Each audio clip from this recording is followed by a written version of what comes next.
does vidui and tachnun do that teshuva doesn't? Vidui and tachnun is teshuva. Vidui and tachnun is a teshuva, that is admitting the wrongdoing that you've done. Now, teshuva in itself, there's several steps. So there's the first, it's admitting that you've made a mistake. That's the vidui. Chatanu, avinu, pashanu, all of the different sins that a person made. That is the first step of teshuva. If a person lives in denial, doesn't think that they even sinned, she doesn't understand why there's anything wrong with her wearing a long wig. She doesn't understand why there's anything wrong with her wearing pants or a short skirt. She doesn't understand why there's anything wrong with her flirting with some guys from time to time. She doesn't understand why it's wrong to go to lunch with her guy friends while she's married, and even if she's not married. She doesn't understand. A person like that cannot even begin to do teshuva. They can't begin to do teshuva. Why? Because they're not admitting they're wrong. Same thing with a guy. A guy doesn't understand why it's wrong for him to watch sports instead of learn Torah. He doesn't see what's wrong with him watching movies. He doesn't see anything wrong with it. Then that person cannot even begin to do teshuva. Cannot even begin to do teshuva. Now, b'siyat b'shmaya, since I mentioned the whole issue of TV and watching, somebody sent me a present. Many times people send me stuff, but once in a while it's mamash a gift. What's his gift? I'm going to share this gift with you. It's the gift that keeps on giving. What's his gift? A group of tzaddikim, zealous for the words of Hashem, wrote this and publicized it, and are recommending that people print this and hang this on their shul and on television screens. Should be also computer screens. Should be everywhere. What is this? Said there's going to be, you should do a blessing. A blessing to be recited before watching a movie. Unless it's the Tikkun HaBRIT movie.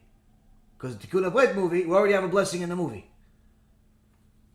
But if it's any other movie, you have to do a L'Shem Yichud. Do a special prayer, if you will. What's the prayer? I am hereby willingly and readily preparing to bind myself to the Sitra Achra, meaning the Satan, to give power and strengthen the Klipot and the forces of evil that reside in the world with the movie that I'm about to watch. And may it be that for the next 2.5 hours I will unite myself totally and completely with the movie and bind myself to it in total concentration. I am hereby ready and prepared to be a pogem einayim, to desecrate my eyes and gaze at immodestly dressed women for the next 2.5 hours. I am fully prepared to be over on a lav deoraita, meaning a sin from a Torah, of lo taturu achei levavchem v'achei einechem, that you should not follow the verse in the Torah. And so we say in Shema Yisrael, don't follow the ways of your heart, the ways of your eyes. You're going to violate that mitzvah. I am also willing to transgress the law of Ashmor mikal dvara, that you should keep away from anything of evil. Don't ever get close to a sin. I am ready and prepared to be over a deoraita of looking and thinking about women as brought down by all poskim. Now listen, including but not limited to the Rambam, Rabino Yaron and Shulchan Aruch. I am also more than ready to be over on Veitim Kedoshim and Kedoshim to you, to also desecrate the mitzvah of being holy and that we're obligated to be holy. I am also ready and prepared to look at the face of the Reshaim, even though the Holy Kabbalah warns that it is very damaging to the soul. So this is a prayer that a person should do before they destroy their neshama. Go, before you can destroy your neshama, read this. You're not going to watch the movie. But it continues. And mamash, even though it's long, it deserves our attention to hear every word. I am ready and prepared a person should say to himself if they're about to watch a movie. I'm ready and prepared to funnel impure thoughts into my mind that will cause me to, heaven forbid, be pogem HaBRIT, to waste seed. If that will not happen, then I am fully prepared and ready to see keri while I'm asleep, meaning the seed's going to leave at night, which is still a sin. Gemara Masechet Avodah Zarah says that a person should watch his eyes during the day so evil doesn't come to him at night. If a person has seed come out of him at night while he's sleeping, if it's because he watched immodesty during the day, it's 100% a purposeful sin. I am fully ready to contaminate my mind day and night with impure thoughts and recollections from the movie that I'm about to watch. I'm ready and prepared to spend countless Shmonaesre, the Amidah prayer, spaced out from beginning to end, having the impurity of the movie overtake my mind. I'm ready and prepared to have the reznut in my tefillin, with my tefillin on, thinking about filthiness while you have tefillin on, or during your Amidah prayer, you don't even know what you're saying. You start with a Magen Avraham, you finish Birkat HaMazon. You don't even know what you're saying because your mind is thinking about movies. I'm hereby making myself a vessel to fully receive and absorb all of the impure essence of the defiled actors and producers that created this movie. I'm ready to be integrated and impressed upon my body, soul, and emotions. I'm ready to absorb all the non-Jewish culture and the bad traits of the 70 nations. I'm willing and ready to bring into my mind confusion and heresy. I will confound my mind with wicked philosophy until I will start not believing in Hashem and the tzaddikim altogether. I'm ready and prepared to start uttering the vulgarity and slang that I will hear throughout the movie and fully plan on integrating it into my daily conversations.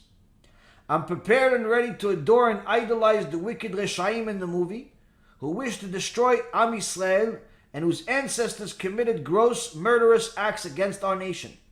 I am ready and totally bind myself to their fake, impure, and empty culture and commit to live it, myself and my family.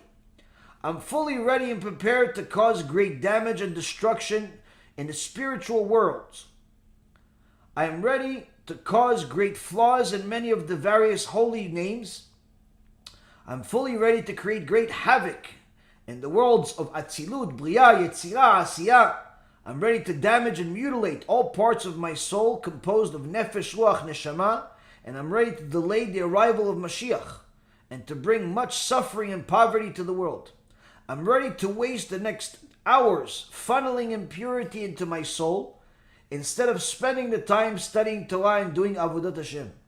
I'm ready to lose all sensation and awareness of Kedusha, as well as nullify my emunah in Hashem and the tzaddikim. I'm ready to strongly lower my ability to concentrate and learn Torah, as well as damage my memory for all things holy. I'm also giving the chitzonim, the demons in so many words, a permanent share of all the Torah and mitzvot that I do until the point when I do tshuva. I'm ready to create demons and other negative entities that will steal all my substance. I'm ready to further away my ability to find my zivug, making it hard to find a wife or a husband, and make her completely opposed and rebellious to me if I do find her. Meaning, even if you find a zivug, you'll have marriage problems. If I'm married, then I'm willing to have my children considered semi-mamzerim, since I will not be able to control my thoughts. Where the Gemara says, Rabbi Yochanan says, anyone that is thinking about a different woman while he's with his wife, some chachamim like Rabbi Yochanan say that's a mamzer. That's like you cheated on your wife. I will do all of the above willingly and gleefully, sitting relaxed on the sofa and enjoying myself to the utmost.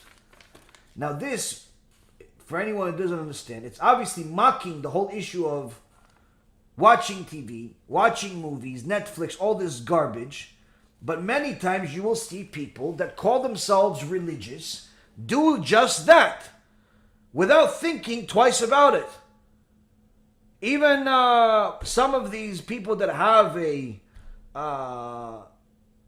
YouTube videos that call themselves rabbis, they openly admit for watching movies on Netflix and watching all types of sports and filth and so on, like without thinking there's anything wrong with it. Now, anyone that has Kedusha in their mind knows that watching all that garbage ruins you. Watching all that garbage ruins you. Watching just immodesty on the screen, all these HBO shows and Showtime shows and all types of filth that's out there, it's damaging your mind. So if you're already going to do it, at least read this, and maybe this is enough to wake you up and encourage you not to do it. Because apparently you forgot the entire Torah that says not to do it. So maybe this will remind you. And I 100% agree, everybody should have this in their house, in their on their screens, in their Bet Knesset. This literally should be laminated. So if it was allowed to make this into a tattoo, I would say tattoo it. But we're not allowed to have tattoos. This is something, Rabotai Karim, this is Da'at Torah. This is Da'at Torah. This is what a person needs to think. That if you're going to destroy your neshama, you could do it in 2 seconds by watching TV, by watching shows, by watching the internet, all that stuff. 2 seconds. You could use everything for good and for bad. You could use the internet to get the Gehenom. You could use the internet to get the Gan Eden. The internet, Baruch Hashem, is allowing many Chachamim to reach countless people in all parts of the world. But also leads many people to Gehenom because of all the pornography and filth and so on. So everything can be used for good and bad. If you're going to be using these screens of your TV, of your phone, of your computer for bad, at the very least, take all of this into consideration and realize what's on the line, what you're losing. What you're losing as a result of watching all this filth. And perhaps this will encourage you to not do it. So as far as to complete the answer to your question, tshuva is number one, admitting that what you're doing is wrong. Number two is to stay away from it by building a fence, by learning about the topic, learning about the sin, learning about the mitzvah, learning what entices you to sin, learning what entices you to do a mitzvah and so on, building a fence around it, not spending any time with people that encourage you to sin, not going to places that encourage you to sin and so on. That's step number two. Step number three, the Rambam says, is remorse, where you simply cry to Hashem when you do this vidui. By admitting that it's wrong is good, but it's not enough. You have to also be sorry about it. Meaning, cry over it, be sorry about it. Say, Hashem, I'm sorry, but genuinely mean it. How come it's step three and not step number one? Because Rabbi Israel Misalan says, that's because when you first stop sinning, it's not because you think it's wrong. You stop sinning because you see that something else is more right. But you don't feel that watching movies is wrong at first, even when you stop watching movies. You don't feel that wasting seed is so wrong, even after you stop wasting seed in the beginning. You don't feel like being immoral with women is so wrong. You actually find it fun. At first, you don't feel so bad about it. When do you feel bad about it? Once you have stopped, admitted the problem, stopped it, learned about it, built a fence, stayed away from it, stayed away from the filth, from the spiritual filth, for an extended period of time, long enough to be able to smell the stench that comes from it, then you will feel sorry for ever being part of it. This is why many times real Baalei Tshuva only start crying about their sins months and sometimes years after they started doing tshuva. Why? Because in the beginning, when they started doing tshuva, they didn't realize it was so wrong to violate Shabbat. They didn't realize it was so wrong to have abortions, to steal, to do all types of... They didn't think it was so wrong.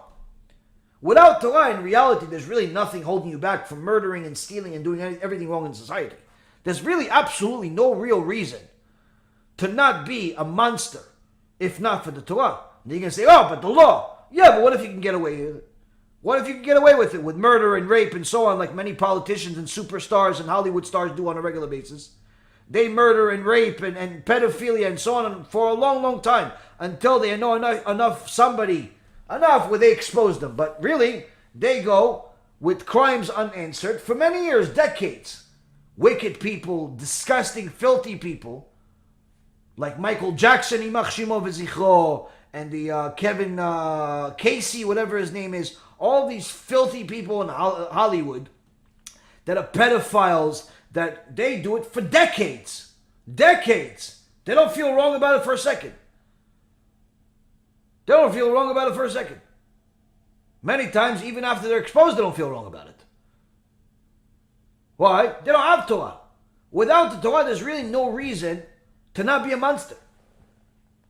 If you can get away with it, there's no reason not to do it. But if you have Torah, you realize this is wrong. This is not the will of Hashem. This is disgusting. This is terrible, and so on. But you're only going to realize that after you have gotten yourself far enough from the filth to realize it's filth. That's why it's the third step, says Rabbi Yisrael Misalant. And then step number 4, HaKadosh Baruch Hu will test you and verify whether you've really passed the test, and then sign off on you, you are a real Baal Tshuva. Now if you want to express your whole Tshuva, to make it much bigger, much greater, much stronger, and so on, you throw in some kiruv in there on a regular basis, because the more you help others, the more HaKadosh Baruch Hu is going to help you. And many times you need to help others in order for your tshuva to be complete to begin with anyway. But the point is that tachnun, vidui, that is in essence admitting it, and then as far as you're admitting it in multiple stages of the tshuva.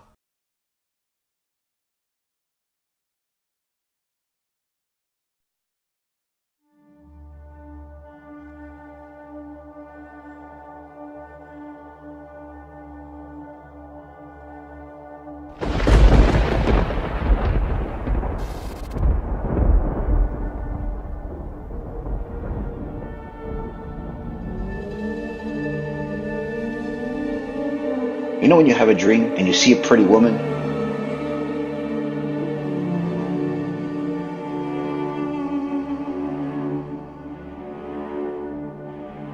You've had that? Now you never actually see an ugly woman in dreams. It's always a pretty woman.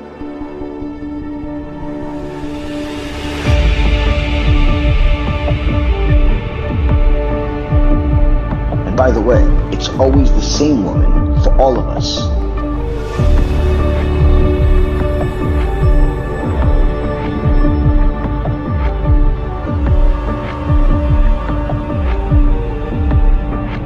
All of us have a dream of the same exact woman.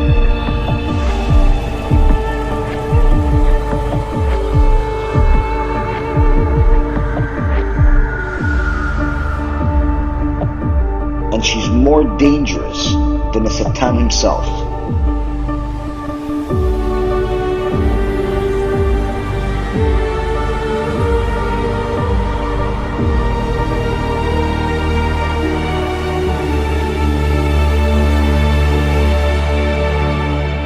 Who is she? You're not even allowed to say her name.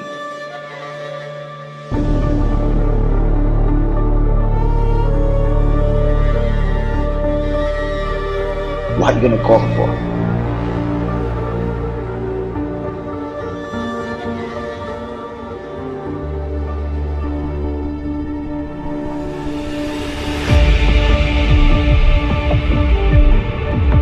It functions very much like drugs. People are addicted to it. I tried to quit dozens of times, hundreds of times. My fantasies and stuff, they're not mine anymore. Cabinet ministers, judges, diplomats, even one of the country's top spies. These men are accused of some of the most sadistic child sexual abuse imaginable on hundreds of victims.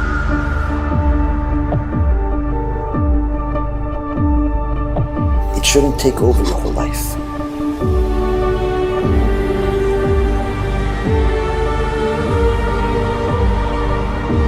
If you satiate it, you're never going to have enough. If you starve it and only feed it when it's permissible according to the Torah, you're always going to be happy.